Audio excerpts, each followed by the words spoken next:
The Father Brown Stories by G.K. Chesterton.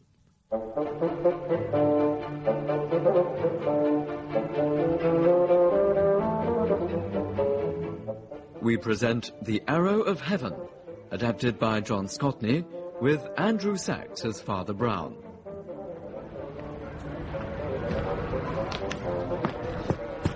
The items on this list are all items prohibited from being imported into the United States of America. You got any of these? Oh, may I see? No. Oh, good heavens, no. No. Good. Anything to declare? No, I don't think so. Oh, there. I hope you've got your umbrella. Your famous umbrella? My umbrella? I didn't think I had to declare it. Just a little wisecrack. A joke, Father Brown, a joke? Oh, but you know my name, but I've never been here before. How know your name, Father Brown? Well, I reckon just about everyone in little old New York's heard of your exploits. Really? Father Brown. Yes? On behalf of the fraternity of New York customs officers, I'd like to welcome you to the United States of America. Oh! Boys! I can tell you Father Brown's clean. And I'm sure he'll be happy to answer your question. Mr. Hoffman and the New York Bugle. Hey, Father Brown, how do you explain the recent crime wave in New York City, huh? Oh, is there one? Is there going to be a war, sir, between the German Kaiser and the British Empire? This year? Next year? What, in your opinion, sir, will the American woman be wearing in 1940? I would really... Come on now, boys, come on. Give Father Brown a break. Colonel Craig, thank heavens. I've seen my nephew. He's bringing up the automobile outside, Father Brown. Father Brown, are you staying at Brander Merton's castle? Castle? Yes, he is, boys. Colonel Craig, you got any information on the latest measures Mr. Merton's taking to catch Daniel Doom? Well, you tell me. I've been away in Europe the last couple of months. Can you tell us where he keeps the Coptic Cup? No comment, boys, no comment. Who do you think Daniel Doom is, Father Brown? Daniel? Now, gentlemen, please, we're only just off the boat. Father Brown is tired. He'll no doubt be issuing a press statement later. Come on now, thank you all. Thank you. This way, Father Brown. This way. Excuse us, boys. Over here, Uncle Hickory, over here. Hi there, son. So, you got him away from the newsmen all right. Those boys. I tell you, I'd rather face an Apache war party any day. This is my nephew, Father Brown. Father Brown, Captain Wayne. Oh, how do you do, Captain? It's an honor to meet you, sir. Oh, I hardly think Well, Uncle Hickory says you're rooming with us for a couple of days at old Brander's castle. That's right. Yes, indeed. Yes, your uncle and I met on shipboard, and as I had some time to spare before my conference, he kindly invited me to stay with him at Mr. Merton's. But what is this about a castle? I didn't know there were any castles in America. Oh, this was shipped stone by stone from Scotland. You don't My say. old partner, Brander, he has to be mighty careful about his safety, and that old heap seemed pretty well the most secure building he could find. You wait till you see it.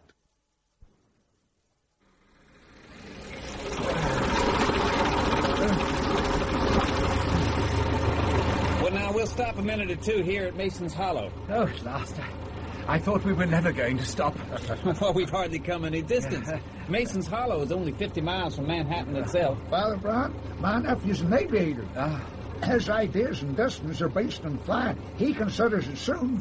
Them machines will be as common in the United States as automobiles are now. Oh, really? That is fascinating. Excuse me asking, Captain Wayne, but why do you call your uncle Hickory? That was a nickname I picked up in the old days. Oh, my uncle's kind of a modest man, Father Brown, but I can tell you, Hickory Craig was one of the most famous Indian scouts in the old frontier days. Oh, He's shucks. something of a living legend. That was before he quit to start trading with old Merton. My nephew exaggerates, Father Brown. Mind you, it's true I did have quite a lot to do with the engines. In fact, Yeah. in the end, that's why I resigned.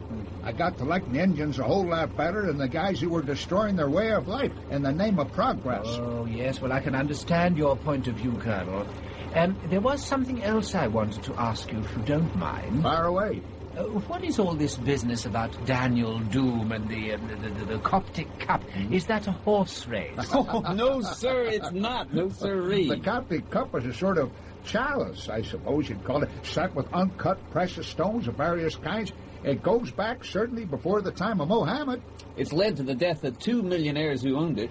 Oh, I see. And Mr. Merton is the third owner. Is that why he fears for his safety? Well, that's one reason. Though anyone in his possession has to be careful. If you ask me, it's the main reason. The first victim was Titus P. Tramp, the Copper King. Seems it was sort of an heirloom in his family. He got these threatening letters from someone calling himself Daniel Doom. Then one day he was found with his head in his own lily pond. Goodness The cup, me. it was in a bank vault, went with the rest of the property to a cousin of his called Brian Horde. My goodness. And he, too, got letters signed Daniel Doom? He sure did. One day he was found lying at the foot of a cliff outside his seaside residence, buried dead. Oh, But the strange thing was the intruder, Daniel Doom or whoever he was, went out of his way to destroy an enormous number of papers, set fire to them, stocks, bonds, that kind of stuff. It left Horde's affairs in a hell of a mess. Horde's widow had to sell the cup to sort out her financial problems. I see. And Mr. Merton bought it, yes. Has he also had threatening letters? I imagine he has. Oh, I'm pretty sure of it.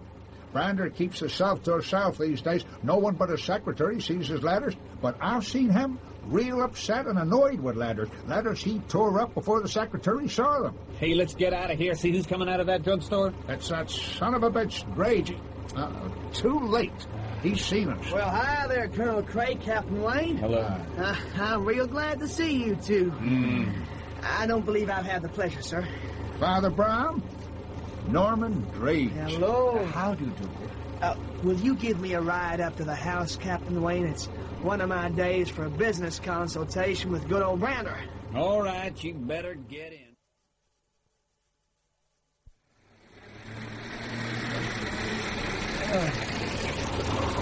Well, here we are. We have to stop here by the outer wall. Oh, heavens. Oh, dear, what a grim sight. That's Brander's private secretary's idea, John Wendell. He got that set up. It goes right round the grounds with just that one locked door, and that's armor-plated. The walls capped with steel. You can run a powerful electric current right through it. Good heavens. Yeah. When you get to the castle itself, you have to enter by an enclosed elevator. Having second thoughts about staying with Brander, Father Brown? Oh, far from it, Mr. Drage. It is my duty to visit prisoners and all miserable men in captivity. I know what you mean. Brander and me, we used to take our wagons deep into the heart of renegade territory, and he never worried. And now he's as scary as a jackrabbit. And what's the use of all these fortifications? You can't defend against the unexpected. Why, I remember once at Fort Bowie, I was there with Brander, a solitary Apache came up, one half-naked brave with just a little knife under the barrels of 50 carbines, yet he killed a trooper right up on the parapet. What happened? He threw it, quick as a flash. He threw that darn knife. Oh, hey, they've spotted us. They're opening the gates. Come on, let's get inside. It's very kind of you to have me as your guest, Mr. Merton. Not at all. In fact, I'd be glad of your advice. Hickory tells me you've got a pretty sharp reputation with regard to the criminal element, shall we say. Oh, hardly, I'm afraid. I'd be very glad if you'd join me for luncheon. And afterwards, I'd be grateful if you'd have a talk with me in private. When am I free this afternoon, John? At 3:30, sir, just after you finish. 3:30 it is, then. Now, if you'll excuse me, I have some private business to discuss with Drage here. You better come on through, Drage. I assume you won't be staying to lunch. I know how much you'd like me to, Brander, but no, I won't. Thank you. I'll leave you with my secretary, Father Brown, while I get this over with. Oh, thank you so much. Come on, Drage. Excuse me, gentlemen. Yes, goodbye. I'm very proud to have met you, sir. I've heard a lot about your reputation as a... Please don't mention my reputation, Mr. Wendell. I feel as though I'm some sort of exhibit in a museum. Oh, as you wish, sir. Lunch is at 1 sharp. Mr. Merton likes his guests to be punctual for meals, I should warn you. Oh. After lunch, he generally spends an hour or so with his lawyer. Then I go through the afternoon's program with him. After that, I leave him alone for 15 minutes. He insists I do that each day at 3:15. Oh, excuse me. Harris? Yes, sir? Harris, Father Brown has an appointment with Mr. Merton at 3:30. Yes, sir. Harris is Mr. Merton's private bodyguard. He tries to make sure the boss is never left alone with strangers. Really? Or alone at all, really. But you said he is alone at 3:15 each day. Yes, for a quarter of an hour out of each 24 hours.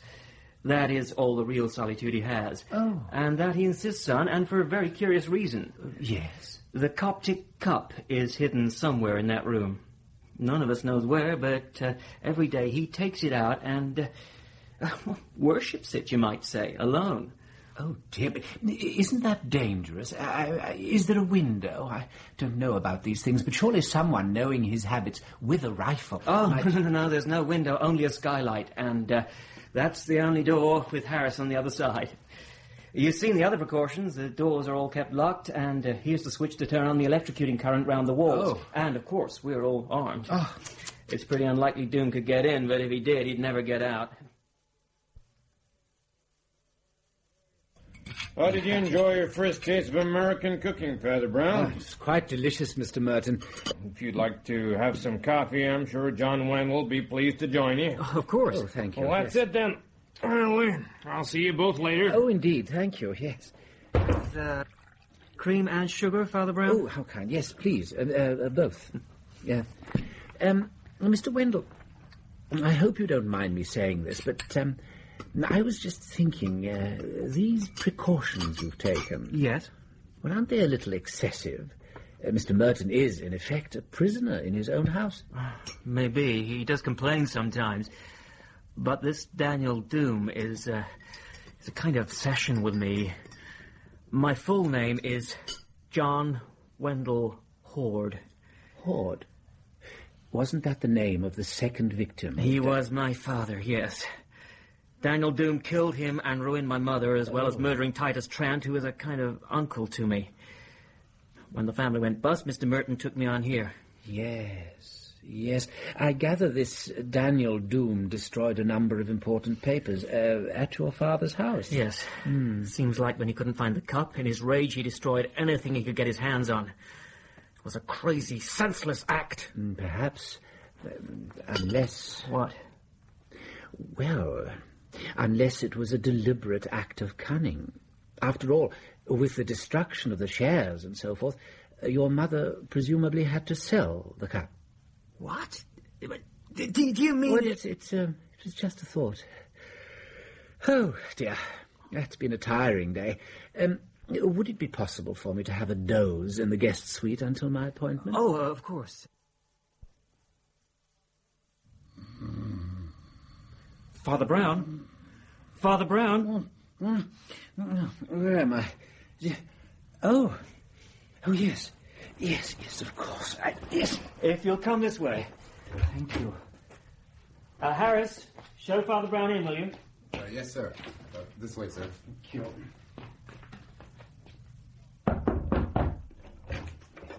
It's Father Brown for you, Mr. Merton. Jump in, Jehoshaphat! What's the matter? Oh, God have mercy. What is it? Father Brown, what is it? What's the matter? I fear you must press your switch, Mr. Wendell. Has he been shot? Well, it depends what you mean by shot. He's got an arrow in his neck, Mr. Wendell. And the skylight's wide open. Here, let me see. Oh, so it is. And the Coptic Cup. Why isn't the cup here? What's happened to it? aren't you going to press your switch? I sure am, and I'll set off the alarm, too. Yes, indeed. Harris, get onto the roof. He may still be there. Yes, sir, Mr. Wendell. Watch where you're going, huh? What the hell's happening, Wendell? I'm afraid it's already happened. Hey, Wendell, who is this little guy? Father huh? Brown, this is Blake Barnard, Mr. Merton's lawyer.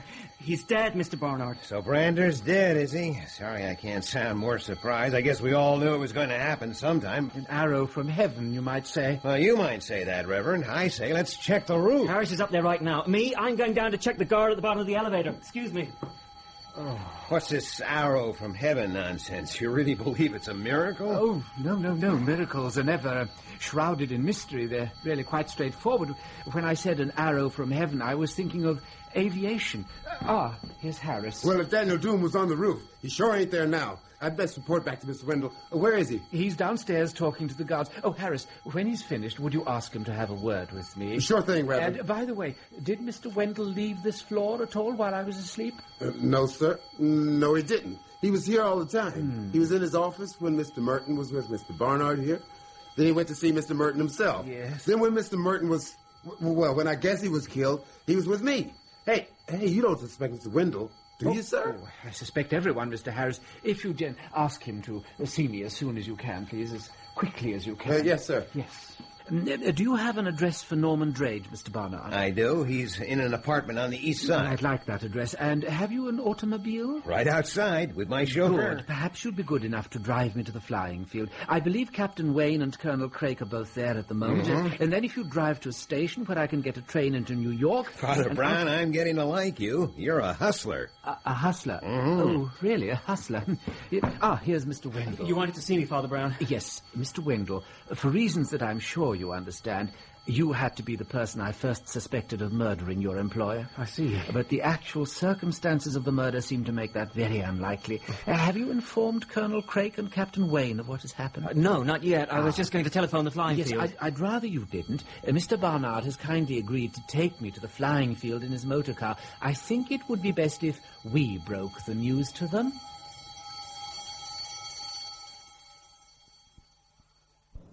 Why, howdy there, Bernard. Hi, Colonel. And Father Brown. This is an unexpected pleasure. Well, I'm afraid Mr. Merton wasn't able to see me, and Mr. Barnard kindly drove me over. Is Captain Wayne about? That's him up there now. What? He even took me up earlier. They have machines that carry two people, then? Sure do. No, Mr. Barnard. Colonel Craik once saw an Indian kill a man by throwing a knife. Is that so? But I should imagine the bow and arrow was a more common weapon. Well, it used to be. The old Sioux and Comanche braves could shoot an arrow straight as a bullet. Yes. And do it from the back of a pinto pony. Even on the move? Uh-huh. They could shoot an arrow accurately? They sure could, as long as you're properly balanced and brace yourself. Sounds like you did it yourself, Hickory. I had to go a few times, and I guess it wasn't so bad, but that's all ancient history now. Hey, see, here's my nephew, lad. Yes. Peter, Uncle Hickory. we got visitors. Father Brown, if I'd known you were coming, I'd have given you more of a show. You seem to be doing pretty well as it was. Oh, shucks, that was nothing.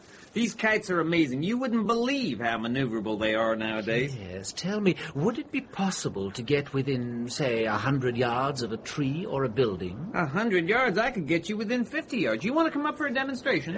No, not just now, thank you. In fact, I've come to make an apology. I'm afraid I won't be able to join you for a meal this evening. Instead, I'd be grateful if you would meet me at Mr. Merton's house at 8:30. Why, what is this? What's the matter? Well, I'm afraid, I'm very much afraid Mr. Merton was killed. What? Yes, at about 3:25 today. Good God. A pearl. God, how did it happen? By an arrow. Shot down through the skylight. What the... Hey! Now I get it. What the hell? Are you standing up to tell us we murdered my old partner? I don't understand. This clever dick here was asking me all about shooting arrows while you're on the move and all about flying machines that can carry two people. So? Well, don't you see? He thinks you flew me up over Brander's house and then I shot the arrow down through the skylight. I'm not accusing you of anything at the moment, but I would be grateful if you join us this evening.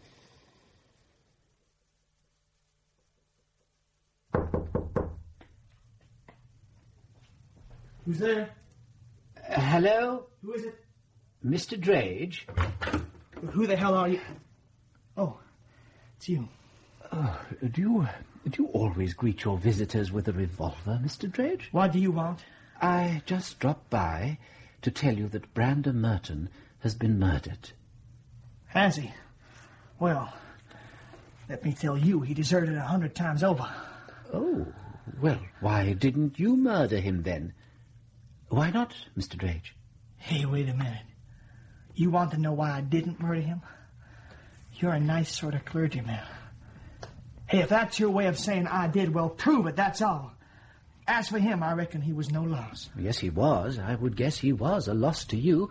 That's why you didn't kill him, even though I'm pretty sure you do know the identity of the so-called Daniel Doom. What are you getting at? Would you perhaps agree with me that, in the circumstances, all Mr. Merton's elaborate defences were a trifle absurd, as protection against Daniel Doom? Daniel Doom? Let me tell you, he didn't murder Brander Merton any more than you did. You know. A guess, Mr. Drage. I shall be at a little meeting at Mr. Merton's house at 8:30 this evening. At that meeting, I shall voice certain suspicions about you. Huh? These suspicions may well be unfounded. If they are not, however, I suggest you use the next few hours to good effect. Do you understand? Damn it, yes, I do understand. But... Good. Then you've confirmed what I've suspected. Goodbye, Mr. Drage. I doubt if we shall meet again. I don't like it at all. Come in. Gentlemen, Father Brown. Good evening, Father Brown. Good evening, Mr. Barnard. Mr. Harris, will you join us too, please? Yes, sir. Now, is everyone here? No, I'm afraid Mr. Drage and Mr. Wendell are missing. Not to worry. I saw Mr. Drage and telephoned Mr. Wendell from New York. I told him he needn't attend. Father Brown, what is this fiasco? I'm perfectly aware you believe Peter and I killed Brander. Oh, I assure you I don't. Why, you practically told us. Yeah. No, Captain Wayne. You told me. I felt it extremely unlikely that you went careering over the castle in a huge, noisy machine while an elderly gentleman leaned out at a perilous angle and unerringly shot a Red Indian arrow through a skylight. But I had to suspect everyone, and you had to prove your innocence. And how the hell did they do that? You were there, Mr. Barnard. You recall how, until they actually knew of the crime, they virtually fell over each other in explaining to us how they could have committed it. Yeah. Until they realized what they were accused of. Now, a guilty person would never have behaved like that. Besides, how did they steal the Coptic Cup? Did they yank it up on a fishing line? But the Coptic Cup is missing. In a sense. But I suspect it still lies hidden in whatever secret place Brander Merton concealed it. I don't believe he ever took the cup out today. Then who did kill Brander? Wait, it wasn't Norman Drage? Yes, you're right. It wasn't Norman Drage. Now, Drage is a criminal, but he didn't commit this crime. He was blackmailing Mr. Merton. Turn. Yes. His were the letters you saw Merton tearing up, Colonel. Well, he wasn't likely to kill the goose that laid the golden eggs. So, who did it? Well, Mr. Barnard, you were out of the room when the murder occurred. You had plenty of time to go up to the roof and come down. And from what you told me of the nature of Mr. Merton's business affairs, I've no doubt that as his confidential advisor, you could find a way to benefit from his death. This is outrageous. No. You were my principal suspect. But then, on the train, I remembered Mr. Craig's story about the Indian throwing the knife. And I realized I'd been a fool. Surely, if a knife can be used as a missile, then a missile, such as an arrow, could also be used as a knife. Sure. Brander Merton was stabbed to death with an arrow pushed into his neck like a poignard. But I'm told he kept some arrows in his office as souvenirs of his days on the frontier. He did. He sure did. Why didn't I think? Because, Mr. Craig, if an Indian has a knife, you naturally expect him to stab with it. If a man has an arrow in his neck, you expect it to have come from a bow. Especially if the murderer has the presence of mind to open a skylight and place the body beneath it. But, gentlemen, before I go on, I must tell you the substance of John Wendell's telephone conversation with me. He has given me permission to tell you. He has gone off to be alone with his conscience. I'm sorry to tell you that John Wendell caught up with Daniel Doom and killed him. Well, I'll be. Good old Wendell. If he croaked Doom, he did a good day's work. But Mr. Wayne, did not Daniel Doom deserve a fair trial? You can't blame a man for downing a crook like that, Father Brown. Of course not. not. No, you can't. Say, how did he get him, huh? Oh, he stabbed him with an arrow. John Wendell Horde, for that was his full name, Holy Toledo, was, he admitted to me, obsessed with catching his father's murderer. Now, Drage somehow discovered that Brander Merton was Daniel Doom and blackmailed him. Doom? And when John Wendell realized who Doom actually was, partly, I fear, through some hints I dropped, well, he confronted Merton with it. There was a struggle, and he seized the first weapon that came to hand. Brander was actually Doom himself? I don't believe it. Craig, do you believe it? Yes, I do. What? I've known Brander 40 years, and when he wanted something, nothing would stop him getting it, and he sure wanted that cup. Now, he's done some dirty things in his time. But, got that, Harris? See who's calling? Yes, Mr. Craig. Mr. Merton's residence. It's for you, Father Brown. Oh, thank you, thank you. Hello, yes? Oh, dear me. Oh, yes, thank you. Thank you. Oh, I feel I'm terribly to blame. I deeply, deeply regret to tell you, Mr. Wendell has taken his own life. God have mercy on his soul. And on mine. Gosh, oh golly. Well, I hate to say it, but I reckon that's a relief. What in God's name do you mean? That means that now we can hush the whole thing up, Father Brown. Well, I, for one, am ready to tell the truth to the proper authorities. Oh, no. We couldn't have a thing like this getting out. Surely not. Why, Brander Merton was a thing like the President of the United States. He was Daniel Doom, a mad murderer for whom you had no pity, whom you thought was rightly slaughtered without trial. Very well, then. If Daniel Doom has got his deserts, Brander Merton has got his deserts. If that was good enough for Doom, by all that is holy, it is good enough for Merton. Take your wild justice or our dull legality, but in the name of Almighty God, let there be an equal lawlessness or an equal law. I ask poor Wendell to examine his conscience. I feel I must examine mine. I ask you, gentlemen, to do the same.